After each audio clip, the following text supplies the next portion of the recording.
नमस्कार दोस्तों, मेरा नाम है योगेश महतो। आप देख रहे हैं सरल ज्ञान यूट्यूब चैनल। दोस्तों, आज का जो सेशन है वो है झारखंड की विद्युत परियोजनाओं को लेकर आए हैं, जो झारखंड में के बहुत सारे एग्जाम में पूछे जाते हैं। तो आज स्टार्ट करते हैं झारखंड की विद्युत परियोजनाएं। तो जैसे कि आपको पता है कि झारखंड में जो विद्युत की प्राप्ति होती है वो दो तरह से होती है। एक जो होती है वो ताप विद्युत परियोजनाओं से होती है और एक होती है जल विद्युत परियोजनाएं। यानी झारखंड में दो तरह से विद्युत की प्राप्ति होती है। तो आइए जानते हैं कि ताप विद्युत परियोजनाएं कौन कौन सी हैं और कितनी हैं, और जल विद्युत परियोजनाएं कौन कौन सी हैं उसके बारे में डिटेल से जानते हैं। एक बार और एक चीज़ बता देना चाहते हैं कि जो झारखंड की सबसे पहली विद्युत परियोजना है वो डीवीसी यानी दामोदर वैली कॉरपोरेशन यानी दामोदर नदी घाटी परियोजना है, जिसकी स्थापना 1948 में की गई थी। इस मकसद से की गई थी कि विद्युत का उत्पादन झारखंड में ज़्यादा से ज़्यादा हो और ज़्यादा विद्युत का उत्पादन करके ज़्यादा लोगों को सुविधाएं प्रदान की। इसके लिए विद्युत का उत्पादन किया गया। तो आइए स्टार्ट करते हैं टॉपिक। झारखंड में दो तरह से विद्युत की प्राप्ति होती है। पहला क्या है, ताप विद्युत परियोजना के थ्रू, और दूसरा क्या है, जल विद्युत परियोजना के थ्रू। यानी ताप विद्युत परियोजनाओं में क्या होता है कि कोयला के द्वारा हमको विद्युत की प्राप्ति होती है।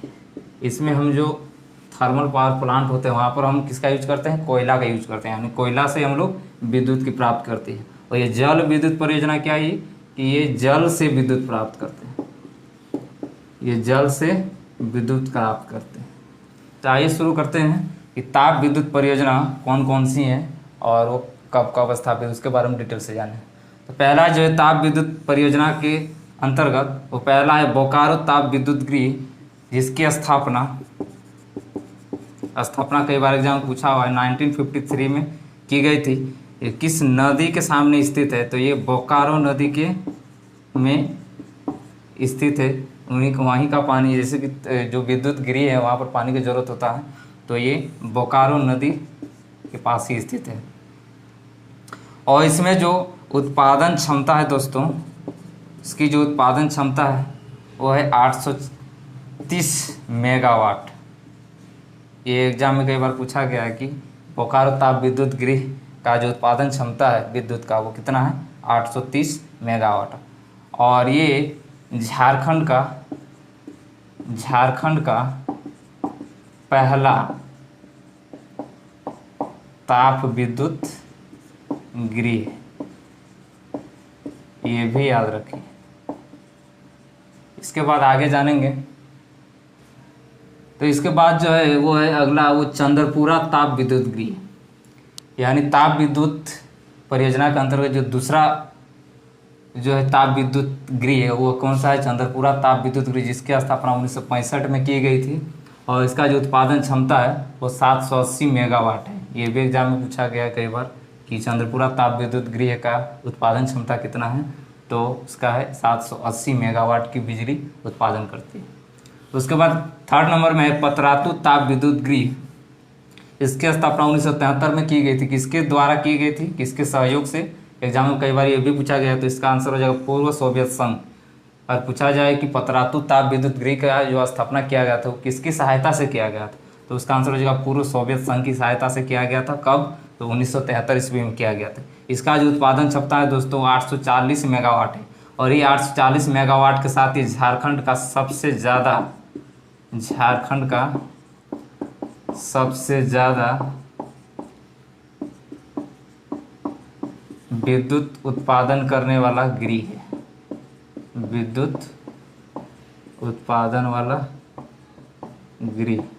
एग्जाम में पूछा जाए कि झारखंड में सबसे ज़्यादा कौन सी विद्युत गृह के द्वारा विद्युत का उत्पादन किया जाता है, तो उसका आंसर हो जाएगा पतरातू ताप विद्युत गृह से सबसे ज़्यादा झारखंड में विद्युत का उत्पादन किया जाएगा। पूछा जाए कितना किया जाता है, तो 840 मेगावाट किया जाता है। और यहीं से जो एचईसी है यानी हैवी इंजीनियरिंग कॉरपोरेशन जो कि रांची में है, यहीं से बिजली का ट्रांसमिशन होता है। कहाँ तक, रांची में जितने भी क्षेत्र हैं वहाँ एचईसी को भी दिया जाता है, यहीं से आपूर्ति की जाती है पतरातू ताप विद्युत गृह से। अगर पूछा जाए पतरातू ताप विद्युत गृह झारखंड किस जिले में है, तो इसका आंसर हो जाएगा ये झारखंड के रामगढ़ जिले में। रामगढ़ जिले के पतरातू नामक स्थान पर है, इसीलिए इसका नाम पतरातू ताप विद्युत गृह पड़ा। अगर पूछा जाए जिला तो रामगढ़। ठीक है, अगला जो है वो देखेंगे तेनुघाट ताप विद्युत गृह।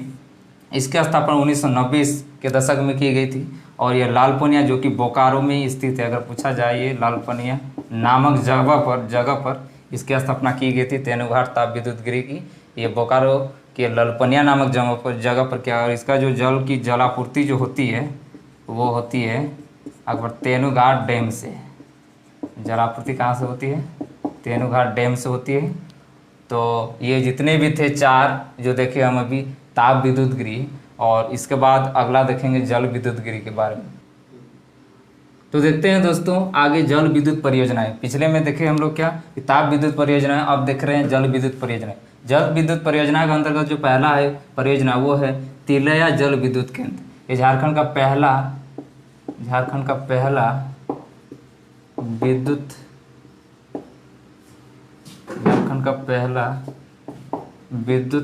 केंद्र है। इसकी स्थापना 1953 में की गई थी और ये कोडरमा डिस्ट्रिक्ट में है। अगर पूछा जाए किस नदी के सामने है तो बराकर नदी पर यह स्थापित किया गया। इसकी उत्पादन क्षमता कितनी है? 60,000 किलोवाट, यानी 60,000 किलोवाट इसकी उत्पादन क्षमता है। किस नदी पर है? बराकर नदी पर। स्थापना 1953 में। किस डिस्ट्रिक्ट में? कोडरमा। और ये झारखंड का पहला विद्युत केंद्र है जिसकी स्थापना 1953 में कोडरमा में की गई थी। उसके बाद अगला जो है वो मैथन जल विद्युत केंद्र। ये डीवीसी के तहत यानी दामोदर वैली कॉरपोरेशन के तहत यह इसकी स्थापना 1957 में की गई है। और ये भी जो दामोदर नदी की जो सहायक नदी है बराकर नदी, उसी पर यह बनाया गया है विद्युत केंद्र। और ये गैस टरबाइन से विद्युत उत्पादन करने वाला झारखंड का एकलौता जल विद्युत केंद्र है। अगर एग्जाम पूछा जाए कि झारखंड का एक ऐसा सिर्फ एक ही है झारखंड जल विद्युत केंद्र जो गैस टरबाइन से विद्युत उत्पादन करता है, तो उसका आंसर हो जाएगा मैथन जल विद्युत केंद्र, जहाँ पर गैस टरबाइन के द्वारा विद्युत उत्पादन किया जाता है। और इसका जो उत्पादन क्षमता है दोस्तों वो है 60,000 किलोवाट, यानी इसकी उत्पादन क्षमता कितनी है? 60,000 किलोवाट इसकी उत्पादन क्षमता है। इसके बाद नेक्स्ट है बाल पहाड़ी जल विद्युत परियोजना। ये डीवीसी के तहत ही स्थापना की गई है और ये गिरिडीह जिले में स्थापित है। और इनका जो उत्पादन क्षमता है दोस्तों वो है 20,000 किलोवाट। अगर पूछा जाए बाल पहाड़ी जल विद्युत परियोजना केंद्र का कितना उत्पादन क्षमता है तो उसका आंसर हो जाएगा 20,000 किलोवाट। उसके बाद आगे देखेंगे। तो दोस्तों आइए देखते हैं अगला जो है वो है पंचायत जल विद्युत केंद्र। ये डीवीसी के तहत इसकी स्थापना 1959 में की गई थी और ये दामोदर नदी पर है। तो इसकी जो उत्पादन क्षमता है दोस्तों वो है 40,000 किलोवाट। इसकी उत्पादन क्षमता कितनी है? 40,000 किलोवाट। और ये पंचायत जल विद्युत केंद्र ये धनबाद और पश्चिम बंगाल के पुरुलिया डिस्ट्रिक्ट दोनों की सीमा पर इसको स्थापित किया गया। ये भी कई बार पूछा जाता है कि पंचायत जल विद्युत केंद्र को कहाँ पर स्थापित किया गया, तो उसका आंसर हो जाएगा धनबाद और पुरुलिया डिस्ट्रिक्ट की सीमा पर। स्थापना पूछे तो 1959, नदी पूछे किस नदी पर है तो दामोदर नदी पर है। उत्पादन क्षमता पूछे तो 40,000 किलोवाट। उसके बाद अगला जो देखेंगे अय्यर जल विद्युत केंद्र, ये दामोदर नदी पर ही बनाया गया है और इनकी उत्पादन क्षमता कितनी है? 45,000 किलोमीटर है दोस्त किलोवाट है। उसके बाद नेक्स्ट है कोनार जल विद्युत केंद्र। ये डीवीसी के तहत ही यानी दामोदर नदी घाटी परियोजना के तहत ही इसकी स्थापना 1955 में की गई थी। इस नदी के किनारे, तो वो उसका आंसर हो जाएगा बोकारो नदी के किनारे। और इसका जो उत्पादन क्षमता है वो 40,000 किलोवाट है। तो ये भी आप याद रख सकते हैं। नदी खास करके और इस्टेब्लिशमेंट कब हुआ था यानी स्थापना कब हुआ था वो आपको याद रखना। उसके बाद लास्ट है स्वर्णरेखा जल विद्युत परियोजना। इसकी स्थापना 1989 में की गई थी और इसका जो उत्पादन क्षमता है वो 120 मेगावाट है। और ये रांची डिस्ट्रिक्ट में यानी ओरमांझी प्रखंड में बोल सकते हैं, ओरमांझी प्रखंड में है। और ये होंडरू फॉल जो कि स्वर्णरेखा नदी पर है, वहीं पर ये स्थापित किया गया है। तो आशा करता हूँ कि ये वीडियो आपको पसंद आया होगा। तो अगर यदि पसंद आया हो तो इसको वीडियो को लाइक और शेयर जरूर करें। धन्यवाद।